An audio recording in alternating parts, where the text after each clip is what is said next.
morning, everybody.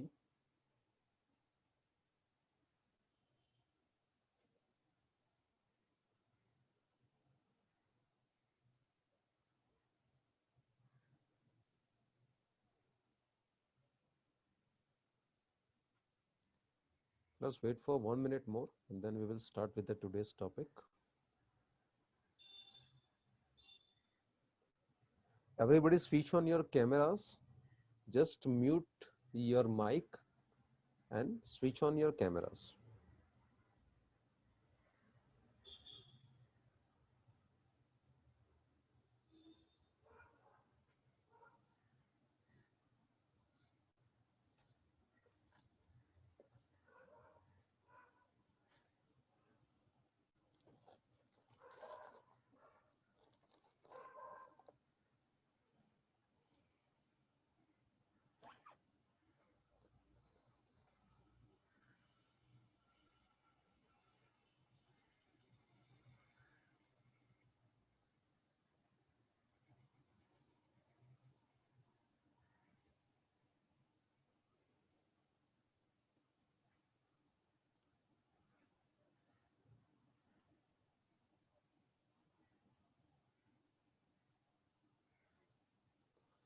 Okay, so let us start with the today's topic.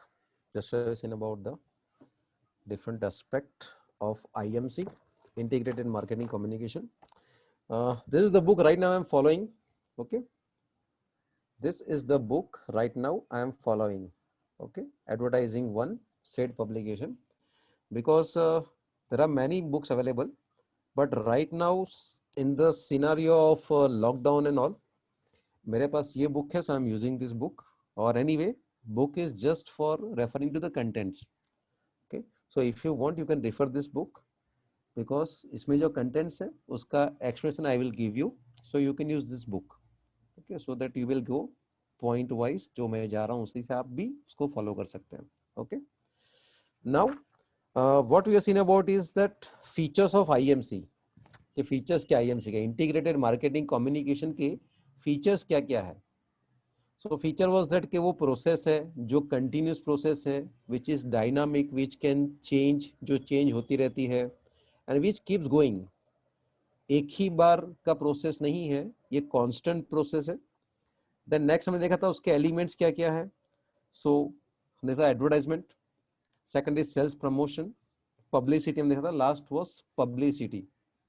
उसके बाद में देखा पब्लिक रिलेशंस, कि आप जो है लोगों के साथ में रिलेशन बनाते हो. दो people may not by your product, but आप उनके लिए कुछ अच्छा करते हो. जैसे मैंने एग्जांपल दिया था कि आप अपनी कंपनी का ब्रांड नेम के अंडर कुछ आप मास्क, जैसे आजकल कोविड का सिचुएशन चल रहा है, तो पब्लिकेशन कैसे बनेंगे कि आप लोगों को कुछ मास्क प्रोवाइड करो फ्री ऑफ कॉस्ट, लोगों को सैनिटाइजर दो. तो इससे क्या होता है, आपका एक रिलेशन बनता है लोगों के साथ.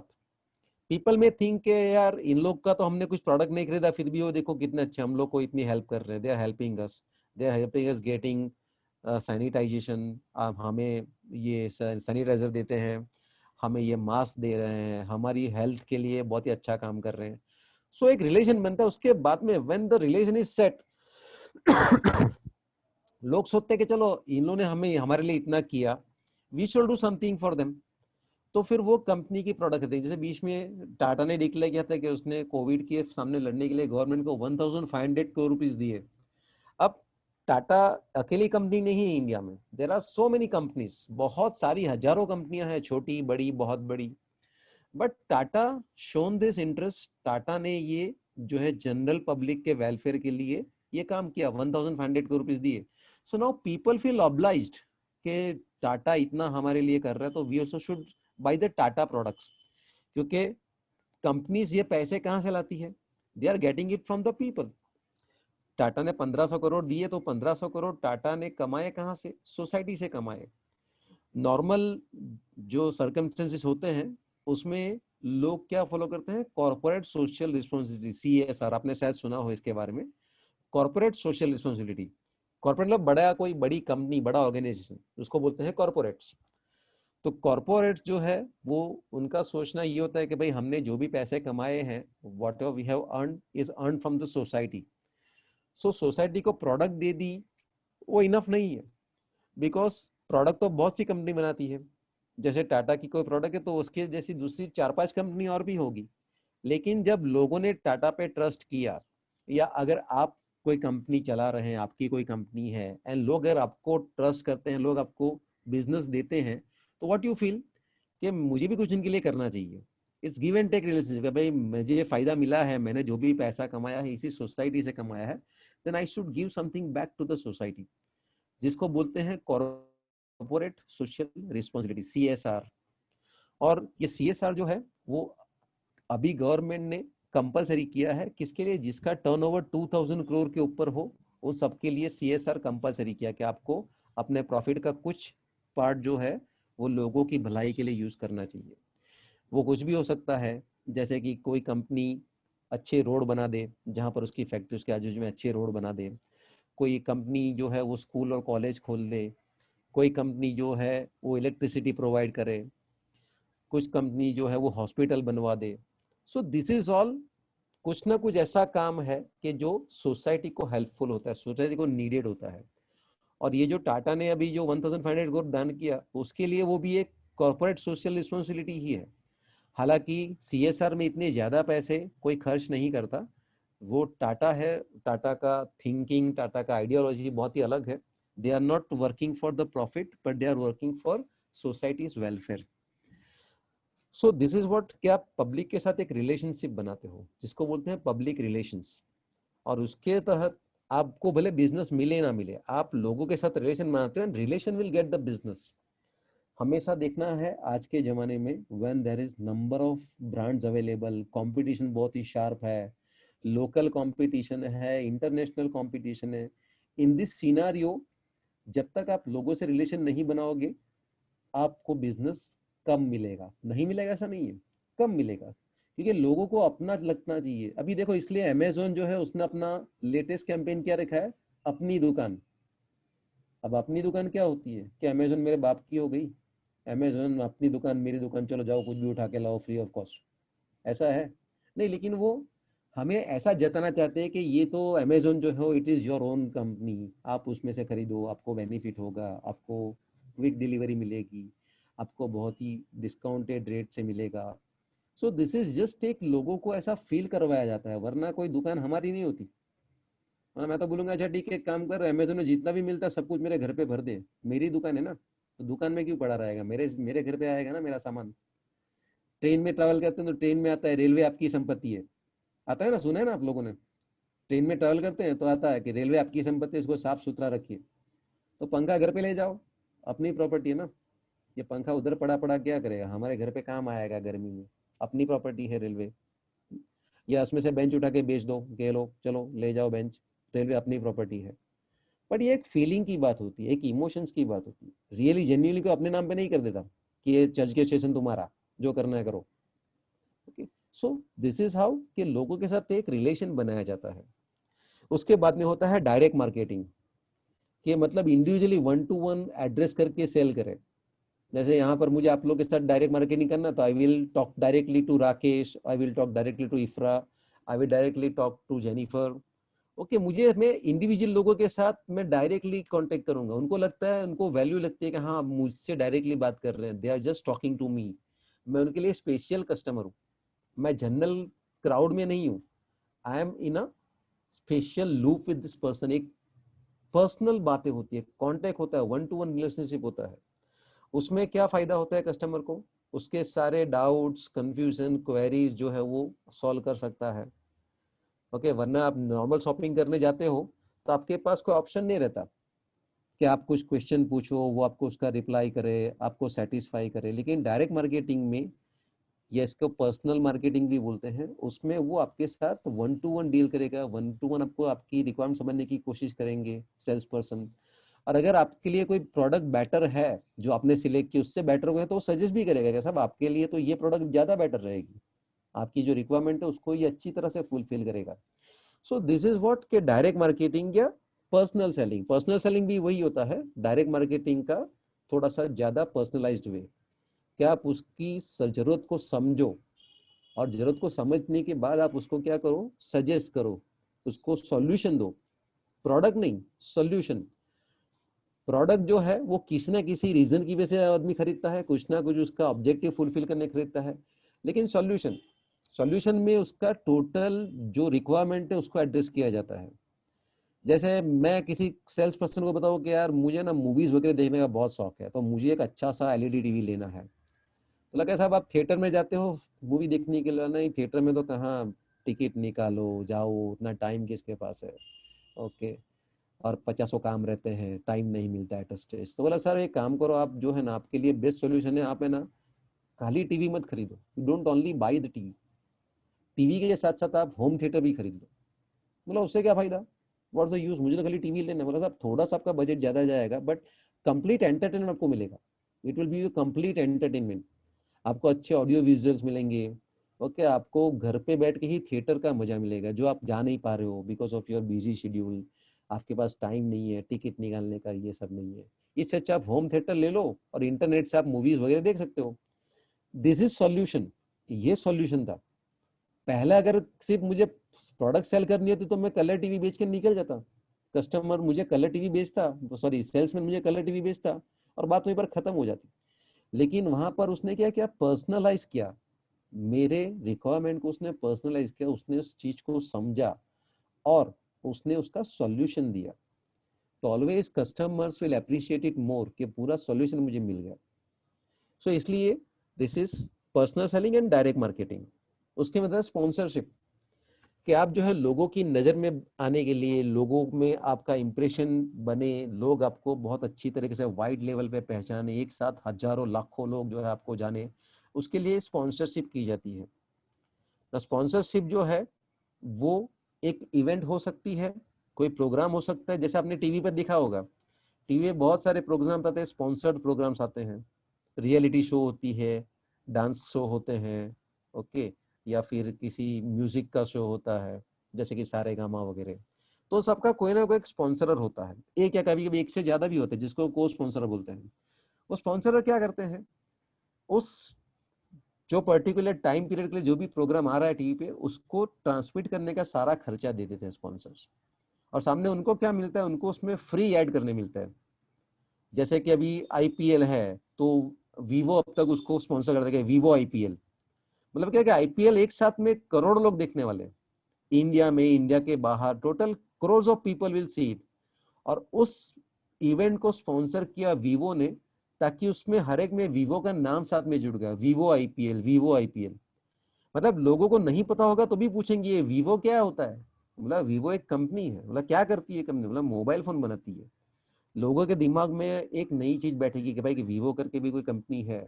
फिर क्यूरियोसिटी जो है वो उनको आगे ले जाती है कि भाई इसके फोन कैसे आते हैं, आईपीएल को स्पॉन्सर कर रहा है, मतलब बहुत बड़ी कंपनी रहेगी, क्योंकि आईपीएल करोड़ों का मामला है, आईपीएल करोड़ ऑफ रुपीज की स्पॉन्सरशिप लगती है उसकी। तो इससे क्या होता है, लोगों में उस कंपनी का कैनवासिंग होता है। प्लस आईपीएल जैसी इवेंट को मैक्सिमम लोग देखते हैं, तो इतना एक्सपोजर ज्यादा मिलता है उसको कि भाई एक साथ 70-80 करोड़ लोग देखेंगे। अभी उसमें से खाली 1% ने भी आपकी प्रोडक्ट खरीदी तो यू कैन इमेजिन 70 करोड़ का 1% होता है 70 लैक्स। 70 लैक्स लोगों ने अगर आपका कुछ परचेज किया तो आपका सारा खर्चा निकल जाएगा। ओके, बिकॉज आज जो वीवो की जो प्रोडक्ट होती है कोई सस्ती तो है नहीं, 2 रुपये 5 रुपये की। वो प्रोडक्ट भी 10,000 15,000 ऐसी प्राइस रहती है उसकी, वीवो के फोन वगैरह की। तो जो भी उनका खर्चा है वो रिकवर हो जाता है, साथ में उनको एक साथ इतना बड़ा एक्सपोजर मिलता है।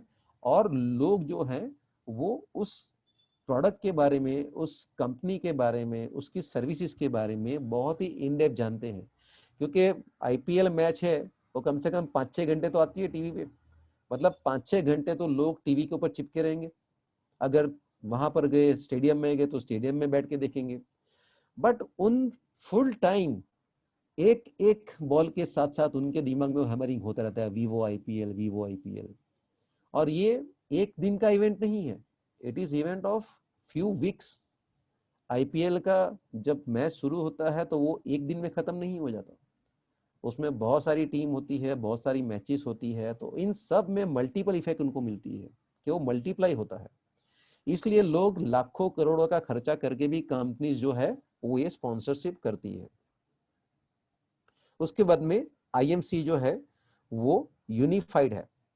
क्योंकि वो हर एक चैनल को साथ में, जैसे हम लोग ना इंटीग्रेटेड मार्केटिंग का मतलब जो सारी जो चैनल्स है उसको यूनिफाई किया, यूनिफाई करना मतलब एक करना, कि सारी चैनल्स के ऊपर से आपको सेम मैसेज मिलता है, हमारी प्रोडक्ट खरीदो। फिर वो वीडियो हो, ऑडियो हो, ये टेलीविजन हो, रेडियो हो, आपका magazine, banners, poster, overhead media, out of home media, even transit ad. Transit ad पता है आपको ट्रांजिट एड क्या होती है? जैसे बस के बाहर आपने कुछ पोस्टर्स देखे, बस के बाहर आपने कुछ ऐड देखी, तो बस तो पास हो गई। ट्रेन में भी आपने देखा, ट्रेन के ऊपर भी, ट्रेन के जो कंपार्टमेंट होता है उसके ऊपर भी ऐड होती है। तो which keeps on moving, train move होती रहती है, कोई भी उसकी जो लाइन है, western line, central line, harbour line, तो मूवमेंट के साथ साथ आपको उसमें ऐड दिखती रहती है, इसको उसको बोलते हैं ट्रांजिट ऐड।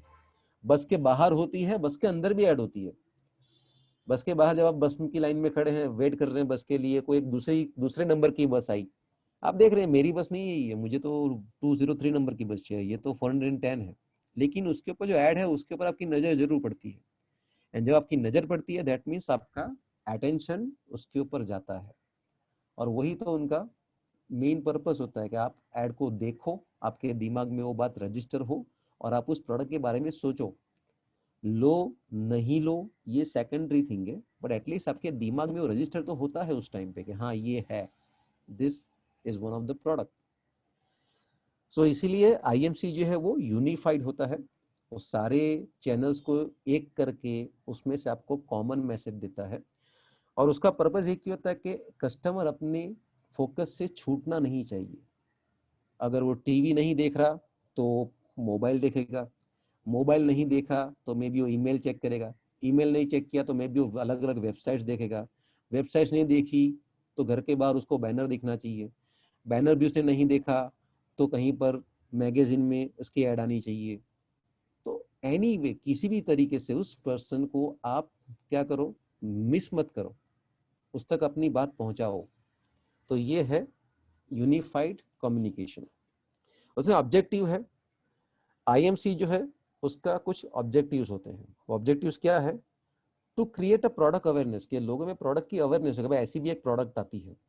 समटाइम हमें कुछ प्रोडक्ट के बारे में पता ही नहीं होता, कोई हमें बताता तो लगता है यार ये प्रोडक्ट है उसकी। आप लोग को किसी को पता है कि हिंदुस्तान यूनिलीवर क्या बनाता है? You can type it in the chat. Hindustan Unilever क्या प्रोडक्ट बनाता है? किसी को आइडिया नहीं है? सर्फ, रिन, ये सब सुना है? डिटर्जेंट पाउडर वगैरह सुना है ना? ये हिंदुस्तान यूनिलीवर बनाता है। सर्फ, रिन, ये सब चीजें ये बनाता है। नाउ ये तो बहुत से आपको शायद पता नहीं, लेकिन बहुत से लोगों को पता है कि ये डिटर्जेंट पाउडर, साबुन वगैरह सब बनाता है। बट किसी को ये पता है कि हिंदुस्तान यूनिलीवर जो है वो शूज भी बनाता है? ये तो डेफिनेटली पता नहीं होगा, क्योंकि बहुत से अपने यहाँ पर बॉम्बे या अपने नॉर्थ में बहुत से लोगों को पता नहीं है, लेकिन साउथ में चेन्नई में हिंदुस्तान यूनिलीवर जूते भी बनाता है। मुझे भी कुछ सालों पहले पता चला था, जब मेरा फ्रेंड वहां से वो लेके आया था, वो जूते लाया था, मुझे बोला कि देखिए हिंदुस्तान यूनिलीवर के जूते। बोला क्या बेवकूफ बना रहा है मेरे को, पहले मुझे मजाक कर रहा होगा मेरी। बोला हिंदुस्तान यूनिलीवर जूते थोड़ी बनाता है। बोला बनाता है, अपने यहाँ पर नहीं बिकते, नॉर्थ में इसका सेल नहीं है इसलिए हमें नहीं पता, लेकिन साउथ में है। तो वो जो जूते हैं उसकी क्वालिटी बहुत अच्छी थी, लेकिन बॉम्बे में नहीं मिलते इसलिए हमें पता नहीं था। तो ये जो आईएमसी है उसका ऑब्जेक्टिव क्या है कि create product awareness. Three roses, Taj Mahal, ताजा, रेड लेबल टी, ये क्या था? What was that? ये किस कॉन्टेस्ट में था? What was that context? ये तीन जो नाम लिखे, रेड लेबल, ताजा वगैरह, वो किस कॉन्टेक्स्ट में था?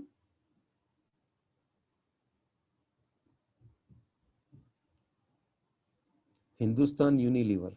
ओके, ठीक है। ये सारी प्रोडक्ट जो है वो हमें उसके बारे में कुछ ना कुछ पता है, बट ये पता था क्या वो जूते बनाती है?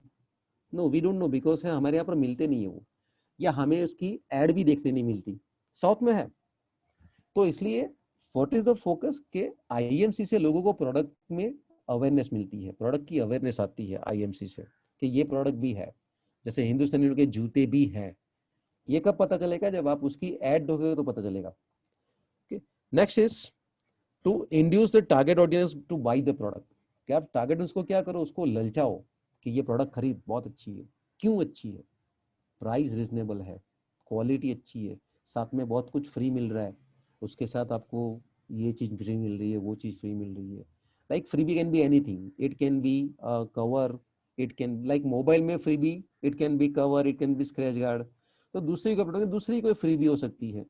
फ्री में जो चीज दी जाती है उसका एक ही पर्पज होता है कि लोगों में लालच जागे उस खरीदने की, वरना नॉर्मली कोई चीज फ्री नहीं होती। इंग्लिश में कहावत है, नो लंच इज फ्री।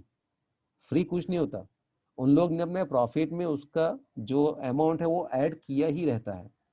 सो हमें कोई भी चीज फ्री मिलती नहीं, लेकिन हमें साइकोलॉजिकली ऐसा लगता है कि ये फ्री मिल रहा है। Otherwise nothing is free. आप जो पैसे पे कर रहे हो उसी में उसने उसकी कीमत भी ऐड कर दी है। फॉर एग्जाम्पल अगर स्क्रैच गार्ड पकड़ो आप, स्क्रैच गार्ड कितने का था? 50-60 रुपया, 100 रुपया, और वो भी हमारी कॉस्टिंग है। जो परचेस करता है बल्क में उनको तो काफी सस्ता पड़ता है वो। सो उनके लिए कोई ज्यादा बड़ी बात नहीं है वो चीज देने के लिए, लेकिन हमें ऐसा जताया जाता है कि देखो ये फ्री दे रहे हैं हम आपको। कभी कभी तो वो एकदम आर्टिफिशियल प्राइस भी बताते हैं अपनों को, देखो ये 500 रुपये का कवर फ्री है। क्या 500 रुपया? 100 रुपये का कवर है। You are fooling me by saying it 500 rupees. But in short, लोगों को फिर भी वो फ्री भी अच्छा लगता है। कुछ फ्री मिलता है तो लोगों की साइकोलॉजी ऐसी थी कि लोगों को उनको पसंद आता है। इसलिए कि दो प्रोडक्ट की रेट सेम हो लेकिन एक के ऊपर कुछ फ्री एश्योरेंस दिया गया है तो लोग उसको पहले प्रेफर करेंगे कि दोनों की प्राइस तो सेम है लेकिन यहाँ पर ये फ्री तो मिल रहा है, कुछ तो फ्री मिल रहा है। लोगों का एटीट्यूड वो होता है। और कई बार ऐसा होता है कि प्राइस बढ़ा के फिर समथिंग फ्री दो। बहुत से लोग ये समझते भी है लेकिन साइकोलॉजी के हिसाब से वो लोग क्या उसके सामने टेम्प्ट हो जाते हैं, उसको वो लोग परचेस करने के लिए लालच में आ जाते हैं। Next is to encourage the product trial. क्या आपने कम्युनिकेशन किया, कोई नई ब्रांड की प्रोडक्ट आपको सुनने में आई, तो कभी कभी लोग क्या सोचते हैं कि चलो ट्राई करते हैं, लेट अस सी, अच्छा निकला तो आगे कंटिन्यू करेंगे वरना फॉरगेट इट। जैसे कोई साबुन की नई ब्रांड आई, अब पॉसिबल है कि मैं पहले लक्स यूज कर रहा हूँ लेकिन मैंने नया बनाया, सिंथॉल का नया फ्रेग्रेंस है, नया है, बहुत अच्छा है, ये है वो है, बहुत ही एडवर्टाइज करने वाले ने मतलब पूरी अपनी मतलब ना पूरा अपना स्किल उसमें डाल दिया उसकी तारीफ करने के लिए, मुझे ललचाने के लिए। लेकिन मैं फिर भी श्योर नहीं हूँ, तो मैं क्या कर सकता हूँ कि चलो एक काम कर, तो एक एक पीस ट्राई करके देख, लेट अस सी। अगर ये अच्छा निकला ना तो नेक्स्ट टाइम से उसको कंटिन्यू करेंगे या फिर हम लोग वापस अपनी ओरिजिनल ब्रांड पे आ जाएंगे। सो ये ट्रायल लेने के लिए क्या किया मुझे उसने, ट्रायल लेने के लिए मुझे उसने क्या किया, इंड्यूस किया कि चलो ट्रायल तो लो, एटलीस्ट अच्छी लगे तो लेना। जैसे हम कई चीजों में ऐसा होता है, कार वाले आपको बोलते हैं कि कार का एक टेस्ट ड्राइव लेके देखो। अब पॉसिबल है कार लेना इतना आसान डिसीजन नहीं है जितना आसान हम साबुन लेने के लिए या मोबाइल लेने के लिए ले लेते हैं। This car is costly product, फिर भी वो हर एक कंपनी वाले आपको बताते हैं कि भाई टेस्ट ड्राइव लेके देखो, क्योंकि उनको पता होता है कि टेस्ट ड्राइव में अगर कस्टमर को कार की ड्राइव, उसकी लग्जरी, कंफर्ट पसंद आ गया तो ही में go ahead with buying it. तो इसलिए वो लोग कोई भी मौका छोड़ना नहीं चाहते, they don't want to miss any of the opportunities कि जहां से customer can be converted into a proper sales order. इसलिए वो ट्रायल देते हैं आपको। कभी कभी आपने देखा होगा कि आप घर पे जो है लोग सैंपल देके जाते हैं कि देखो ये फला ढिमका कंपनी का डिटर्जेंट पाउडर है, ये सैंपल है, आप सैंपल वापरो, अच्छा लगे तो फिर आप हमें कांटेक्ट करना। सो भाई ये सब क्यों किया जाता है? बिकॉज वो फ्री ट्रायल होता है, अगर उसमें पसंद आ गया, उसमें अगर प्रोडक्ट पास हो गई कस्टमर के पास, so they will be our next customer, वो हमारे दूसरे कस्टमर बन जाएंगे, they will buy more product from us. तो इसीलिए उनको क्या किया जाता है, कस्टमर को इंड्यूस करने के लिए, कस्टमर को ललचाने के लिए उसको ट्रायल दी जाती है कि लो ट्रायल लेके देखो। Next is simulate impulse buying. Impulse मतलब एकदम सडनली आपके दिमाग में आ गया और आपने खरीद लिया, एक जस्ट इम्पल्स कि बस खरीदना है मुझे। जैसे आप मॉर्निंग में जा रहे हो, सडनली आपको मैसेज मिला कि आईफोन जो है उसमें 30% डिस्काउंट मिल रहा है सिर्फ 1 घंटे के लिए। ओके, सडनली आप जो है आपके दिल में आईफोन लेने की चाहत थी लेकिन बजट की वजह से आप थोड़ा सा झिझक रहे थे, you are hesitate because of the pricing budget. But suddenly 30% का जो आया उसमें सडनली क्या हो गया, आपको बूस्ट मिल गया कि वाह 30% ऑफ ओनली फॉर 1 आवर। इसलिए आप एकदम इम्पल्स रहते नहीं, मुझे चाहिए, आई वॉन्ट। एकदम एकदम वो चीज लेने के लिए एकदम आप क्या होता है, एकदम स्ट्रॉन्ग डिजायर आ जाती है आपके मन में, उसको बोलते हैं इम्पल्सिव बाइंग। या समटाइम्स लगेगा भाई ये जो प्रोडक्ट है वो आपको हाफ द रेट में मिलेगी, 50% डिस्काउंट। इमीडिएटली आप सोच लेते हैं मुझे लेना ही अभी, मुझे तो ऐसे भी लेना था लेकिन ऐसा कोई ऑफर नहीं था। और ये जो इम्पल्सिव बाइंग होता है वो आदमी एक झटके में खरीद लेता है, इन अ वन गो। उसके ब्रेन को कुछ चीज इतनी अपील कर जाती है कि वो इमीडिएटली अपना डिसीजन ले लेता है कि मुझे खरीदना ही है। मे बी वो बहुत टाइम से उसको अवॉइड कर रहा हो, बहुत टाइम से उसको वो डिले कर रहा है कि भाई नहीं बाद में लेंगे, कल देखेंगे, अभी आज बजट नहीं है। बट एक कोई ऐसा रीजन उसको दे दिया जाता है कि जिससे वो इम्पल्सिव होके इमीडिएट परचेज कर लेता है। He won't even give it a second thought. और वो बहुत ही स्किलफुल काम है कि आप उसको क्या ऐसा रीजन दो। मोस्टली आज के जमाने में प्राइस का लालच ही मोस्टली होता है, बट समटाइम्स साथ में कुछ दूसरे ऑफर भी दे देते हैं वो लोग कि भाई ब्रिटानिया खाओ, वर्ल्ड कप जाओ। तो कैसे कैंपेन रन करते हैं वो लोग, ताकि लोगों को एडिशन लगे भाई ब्रिटानिया खा के वर्ल्ड कप में जा सकते हैं। आज तक कोई गया है कि नहीं गया मैंने तो देखा नहीं, क्योंकि मोस्टली हम सबको बेवकूफ बनाया जाता है। ये एक पूरा दूसरा स्टोरी है कि हर साल आप देखो दिवाली, न्यू ईयर, होली, ऐसे जो भी फेस्टिवल्स आते हैं, तब आप देखते हैं कि हर कंपनी करोड़ों के इनाम डिक्लेयर करती है कि 2 करोड़ के प्राइस जीतो। पर हम लोग बहुत ही लैक्स्ड कस्टमर्स है, हम लोग कभी उसके बाद चेक नहीं करते कि भाई तुम बोल रहे थे 2 करोड़ के प्राइस, तो किसको मिला 2 करोड़ का प्राइस। बीच में बहुत सी ऐसे ऑफर आती थी कि 100 करोड़ का सोना जीतो, मतलब पेटीएम करो 100 करोड़ का सोना जीतो। पर 100 करोड़ तो ठीक है, 100 रुपए का सोना भी किसी को मिला है? Have you check that ever? हम सालों से बेवकूफ बनते आ रहे हैं और अगले सालों तक बनते रहेंगे बेवकूफ। दिवाली में हम खरीदने चले जाते हैं प्रोडक्ट, देखते हैं 2 करोड़ का इनाम, बोला स्क्रैच कार्ड करो, स्क्रैच करते तो उसमें लिख के आता है बेटर लक नेक्स्ट टाइम। हम शांति से घर पे आ जाते हैं कि हमें तो प्रोडक्ट लेनी थी। बट हमें चेक करना चाहिए कि हमें लालच दिखा दिखा के ये लोग ने अपना प्रोडक्ट कितना सेल किया, और कंपनी का गला पकड़ो कि हु आर द विनर्स। वो 2 करोड़ का इनाम किसको मिला हमें बताओ। यू आर चीटिंग अस, बेवकूफ बना रहे हम लोग। बीच में तो एक अजीबोगरीब ऑफर आई थी, आपने शायद सुना है, चड्डी पे गड्डी। बोला चड्डी पे गड्डी क्या, बोला वीआईपी की चड्डी खरीदो, उसके ऊपर 4 चड्डी खरीदो, आपको एक कूपन मिलेगी। वो कूपन का जो कोड है, उसमें से आपको 22 मारुति कार जीतने का मौका। What the hell. 22 Maruti car की कॉस्टिंग, एक कार की अगर कॉस्टिंग 3 लाख पकड़ो, तो 66 लाख रुपीज का ये टोटल वैल्यूएशन हुआ। अब वो चड्डी आती है 100 रुपए की एक, यानी कि 4 चड्डी खरीदो, 400 रुपए की अंडरवेयर आप खरीदो तो उसके ऊपर आपको कूपन मिलती है। तो कैन यू इमेजिन उनको कितनी सारी अंडरवेयर बेचनी पड़ेगी ये 66 लाख जमा करने के लिए भी। और वो जमा करने के बाद सारा पैसा तो उसमें नहीं डाल सकते वो लोग, तो उनका प्रॉफिट क्या है, कंपनी कैसे चलेगी। It was a fake thing, झूठ था वो। और ये एक नहीं, बहुत सी ऐसी हर दिवाली, हर फेस्टिवल सीजन में आपको जो भी कुछ मिलता है सुनने में, 2 करोड़ के इनाम जीतो, 5 करोड़ के इनाम जीतो, इट्स टोटली फ्रॉड। पर हम इतने बोलते ना, हम इतने ढीले ढाले लोग हैं कि हमें चेक भी नहीं करते कि भाई तुमने किसको इनाम दिया, 2 करोड़ का इनाम कौन जीता बताओ हमें। सालों से ये कंपनियां और बड़ी बड़ी मल्टीनेशनल कंपनियां, रेप्यूटेड कंपनियां हमें बेवकूफ बनाती है और हम बेवकूफ बनते जाते हैं। हम अपना खरीद के ले आते हैं, फिर बोला इनाम नहीं होता है, अपना नसीब नहीं है। इट्स नथिंग अबाउट नसीब। वो लोग आपको बेवकूफ बना रहे हैं और आप बन रहे हो बहुत ही आसानी से। उसकी प्रोडक्ट लेके आपने तो उसको प्रॉफिट करवा दिया, बट आपको जो मिलना चाहिए वो बेनिफिट आपको मिला नहीं मिला। पर आपने कुछ किया नहीं किया। मतलब वो कौन जाएगा कोर्ट में उनके ऊपर केस करेगा, केस भी तो साला सालों तक चलता है। तारीख पे तारीख, तारीख पे तारीख, तारीख पे तारीख चलती रहती है, अपने पास टाइम कहाँ है। एज ए रिजल्ट इंडिया में कस्टमर्स को बहुत बेवकूफ बनाया जाता है, उनको लिटरली झूठ बोला जाता है उनसे, उनको चीट किया जाता है। बट हम बिंदास शांति से बैठे रहते हैं कि हाँ चीट करे तो करे, हमारा नसीब नहीं है। हम नसीब को कोस के बैठ जाते हैं कि वी डोंट हैव, हमारे पास वो नहीं है, हमारा लक खराब है। Anyways, this is about impulsive buying, कि आपको कुछ खरीदना था, सडनली उन लोग ने आपको ऐसा रीजन दे दिया कि आपने एकदम तहश में आके खरीद लिया।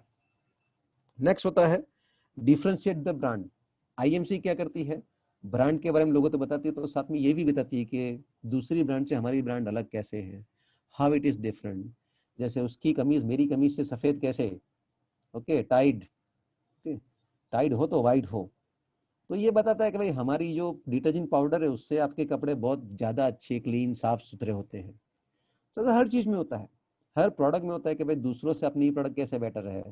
और जिसके की पॉइंट्स है कि जिसमें उसकी एक्सपर्टीज है, जो उसका प्राइम उसका इंपॉर्टेंस है वो आपको बताया जाता है कि भाई हमारे जैसे मोबाइल फोन है तो उसमें बोलेंगे हमारे उसमें भाई 48 मेगापिक्सल का कैमरा है, तो दूसरी ब्रांड बोलेगी हमारे उसमें 64 मेगापिक्सल कैमरा है, तो तीसरी ब्रांड बोलेगी हमारे में 108 मेगापिक्सल का कैमरा है बॉस, और हमारे में ये प्रोसेसर है। So everybody try to highlight. अगर मैं आप सब स्टूडेंट से पूछूं कि भाई आप में क्या खास बात है, तो मे भी आप हर एक पर्सन अपनी अपनी कुछ स्पेशलिटी बताओ। कोई बोलेगा मैं मेरा ब्रांड बिल्डिंग बहुत ही स्ट्रॉन्ग सब्जेक्ट है, कोई बोलेगा नहीं मेरा अकाउंट्स बहुत स्ट्रॉन्ग सब्जेक्ट है, क्योंकि मेरे रिजल्ट बहुत अच्छे आए थे। So you will try to highlight what is unique with you, कि जो दूसरों के पास नहीं है। वो चीज आपको अपनी प्रोडक्ट को डिफरेंशिएट करने में यूज होती है कि हमारी प्रोडक्ट अलग है। अलग क्या है इसमें, बोला इसमें ये बेनिफिट है, इसमें ये उसका जो है वो खास बात है, जिसको बोलते हैं यूएसपी, यूनिक सेलिंग प्रपोजिशन। जैसे कि मैं आईफोन क्यों लूं, बोला सर आईफोन है, रेपुटेशन है, इसलिए आपको आईफोन लेना चाहिए। बोला अच्छा। तो सैमसंग नोट क्यों लूं मैं, बोला सर वो कंप्लीट आपका कंप्यूटर जैसा है, उसमें स्टाइलस आता है, आप अपना कंप्यूटर की जरूरत ही नहीं, आप आपके फोन में ही सब कुछ हो जाएगा। बोला ओके। बोला मैं कावासाकी बजाज क्यों लूं, बोला सर उसमें बहुत ही अच्छी आपको एकदम स्ट्रॉन्ग मैनली फीलिंग आएगी, ओके लोग आपको देखते रहेंगे, आपका स्टेटस सिंबल बढ़ेगा। सो हर चीज के कुछ ना कुछ जो स्पेसिफिक बेनिफिट है वो आपको बताए जाते हैं, और उसके ऊपर से आपका फिर वो प्रोडक्ट जो है सिलेक्ट होता है। Okay next is create brand image. Brand की इमेज क्रिएट होती है एडवर्टाइजिंग करने से। ओके कि ये बहुत अच्छी ब्रांड है, ओके ये ब्रांड बहुत यूजर फ्रेंडली है, ये ब्रांड जो है वो बहुत ही इकोनॉमी है, ये ब्रांड जो है वो मनी सेविंग है। तो उससे क्या होता है, उसकी एक इमेज तैयार होती है कस्टमर्स के माइंड में, और वो कस्टमर अपने माइंड में जो इमेज है उसमें उसका अपना खुद का बेनिफिट ढूंढ के वो प्रोडक्ट को क्या करता है, वो एक्सेप्ट करता है। टू एस्टेब्लिश मॉडिफाइड और रीइंफोर्स एटीट्यूड। कभी कभी क्या होता है कि लोगों का एटीट्यूड चेंज हो जाता है। पहले नई नई प्रोडक्ट आई, लोगों ने बहुत उसको अच्छी तरह से यूज किया, लोगों ने उसको परचेज किया, लेकिन धीरे धीरे लोगों का जो है वो लोगों का आपका जो चॉइसेस है वो बदल जाती है। कोई नई प्रोडक्ट आई, कोई नई कंपनी आई, तो लोग सोचे चलो हम लोग ये प्रोडक्ट ट्राई करते हैं। तो ऐसी सिचुएशन में वापस लोगों को अपनी प्रोडक्ट की तरफ अट्रैक्ट करना, उसको बोलते हैं रीइंस्टेट, रीइंफोर्स, कि आप जो है लोगों का एटीट्यूड रीइंफोर्स करो, लोग वापस हमारी प्रोडक्ट खरीदनी चाहिए। कभी ऐसा था आदमी बोला अरे एक ही प्रोडक्ट यूज कर करके बोर हो गए, तो नई प्रोडक्ट लाओ। तो ब्रांड क्या कहते हैं, टाइम टू टाइम अपने आप को रिनोवेट करती है, रीजिन्यूएट करती है। इससे क्या होता है, उसमें कुछ नया आएगा। आपने सुना रहेगा कि नया, इम्प्रूव्ड, बेटर, ऐसे वर्ड यूज होते हैं। नया फ्लेवर, नया वर्जन, नया पैकिंग, इम्प्रूव्ड क्वालिटी, ये सब चीजें ये बताते हैं कि भाई आप जो प्रोडक्ट यूज कर रहे थे अभी उसमें चेंजेस हो गया है। ओके उसमें नया फ्लेवर आया है, उसमें क्वालिटी बेटर है, उसमें जो है आपको अच्छा पैकिंग मिल रहा है, अलग अलग साइज में मिल रहा है, अवेलेबल हो रहा है। ये सब क्यों किया जाता है, ताकि आपकी प्रोडक्ट लोग वापस यूज करना शुरू करें, people start using it again. जो लोग दूसरी प्रोडक्ट की तरफ चले गए थे उसके वे लोग वापस आपके पास आ जाए। उसके बाद में to establish customer relationships, customer के साथ रिलेशनशिप एस्टैब्लिश करना है कि भाई हमें जो है कस्टमर के साथ 1-to-1 रिलेशन बनाना है, कस्टमर की लॉयल्टी हमें चाहिए, वी वांट कस्टमर्स लॉयल्टी। तो इसके लिए वो रिलेशन एस्टैब्लिश करने के लिए आईएमसी का यूज करते हैं। To counter competitors claims etcetera, competitor का जो क्लेम है उसको आप जो है वो या तो उसको नलीफाई करो या उसको आप जो है वो अपने फेवर में लाओ। जैसे बहुत टाइम पहले फ्रीज में आया था कि हमारा फ्रीज जो है उसमें हम पॉलीयूरेथीन फॉर्म यूज करते हैं। अब ये पॉलीयूरेथीन फॉर्म क्या है वो किसी को पता नहीं था, लेकिन किसी एक कंपनी ने चालू किया कि हम लोग पफ यूज करते हैं, पीयूएफ, पॉलीयूरेथीन फॉर्म। तो ये पफ क्या होता है, बोला वो जो है उसका कूलिंग वगैरह जो है बहुत अच्छा होता है और वो एनवायरमेंट फ्रेंडली होता है। अब ये देखे दूसरी कंपनी से भी चालू करते हैं, हमारे उसमें भी पफ है, हम तो सालों से यूज करते हैं। ये कुछ सालों पहले कैंपेन आया था, शायद आपको ध्यान नहीं हो। तो उसमें एक कंपनी गोदरेज ने चालू किया था कि हम पफ यूज कर सकते हैं, मतलब पफ यूज करते हैं, मतलब वो एनवायरमेंट फ्रेंडली है और उसका जो कूलिंग है बहुत अच्छा होता है। तो उसको देखे बाकी सब ने चालू किया कि हम भी पफ यूज कर सकते हैं, हम तो बहुत सालों से यूज कर रहे थे, पहले से हम लोग तो पफ यूज कर रहे हैं। सो उसने क्या किया, गोदरेज के क्लेम को उसने नलीफाई किया कि ये एक ही कंपनी नहीं है, this not the one only company. जैसे अगर कोई कॉलेज कहे कि हम तो हमारे स्टूडेंट्स को ओएचपी के ऊपर पढ़ाते हैं, प्रोजेक्टर के ऊपर पढ़ाते हैं, हम हमारे स्टूडेंट्स को पीपीटी दिखाते हैं, तो दूसरे कॉलेज क्या बोलेंगे, अरे बॉस हम तो सालों से दिखाते हैं, हम तो 10 साल पहले प्रोजेक्टर लगा चुके थे, 10 साल पहले से हम लोग पीपीटी पे स्टूडेंट्स को पढ़ाते हैं, 10 साल पहले हम उनको जो है ऑनलाइन पढ़ाते थे। सो ये क्या एक किसी कॉलेज ने क्लेम किया तो बाकी कॉलेज ने क्या किया, उस क्लेम को काउंटर किया, बाकी लोगों ने उस क्लेम को क्या किया, बताया कि हम भी यही करते हैं। सो दिस इज हाउ आप जो है कॉम्पिटिटर्स के क्लेम को क्या करते हो, आप उसको जस्टिफाई करते हो, अपनी फेवर में लाते हो। ओके, सो आज हम यहाँ पर स्टॉप करते हैं। किसी को कोई डाउट, कंफ्यूजन, क्वेरीज है, यू कैन आस्क मी। सबने अपने कैमरे क्यों बंद कर दिए? स्विच ऑन योर कैमरास, सबके सब कैमरे बंद करके बैठ गए हैं, एनी रीजन? ओके, सो कोई डाउट है आपको आज के कंटेंट्स में? Any doubts in today's content? कि अपने पास आई थिंक 1.5 मिनट है अभी, 1.5 मिनट। सो अगर अभी आप नहीं पूछा, आप मौका नहीं मिले, तो आप अपना जो ग्रुप है, ग्रुप में आप मैसेज पोस्ट कर सकते हो। ग्रुप में 2 स्टूडेंट को ये किया गया है, स्टूडेंट रिप्रेजेंटेटिव बनाया गया है, वो लोग के थ्रू आप ग्रुप में मैसेज दे सकते हो। डायरेक्टली आप टाइप नहीं कर पाओगे ग्रुप में, लेकिन वो 2 स्टूडेंट के थ्रू आप जो है ग्रुप में अपना मैसेज दे सकते हो। और आपको कुछ भी कंफ्यूजन, क्वेरीज वगैरह हो तो मैं उसको आपको ग्रुप में रिवर्ट भी कर दूंगा। So if you face any problem, you can get it cleared. Problem, confusions को रखो मत, उसको सॉल्व कर लो। और जितना आप इनिशियली स्टेज में अच्छा समझोगे, उतना आपका जो ऊपर ऊपर ऊपर जो लेवल बढ़ते जाएगा, that will become very strong. किसी इमारत की अगर फाउंडेशन ही वीक है तो वो बिल्डिंग गिर जाएगी, राइट? फाउंडेशन स्ट्रांग होना चाहिए। इसलिए जो बेसिक अभी अपने कंटेंट्स चल रहे हैं उसको बहुत ही स्ट्रांगली समझ लो, और आपको उससे एग्जाम में भी हेल्प मिलेगी। So any doubts, queries, confusion? समझ में आया सब? आज का जो मैंने समझाया वो सारे कंटेंट समझ में आए? अगर नहीं आता तो पूछ लेना मुझे। I like when student try to acquire knowledge. इसलिए कभी भी आपको कुछ डाउट हो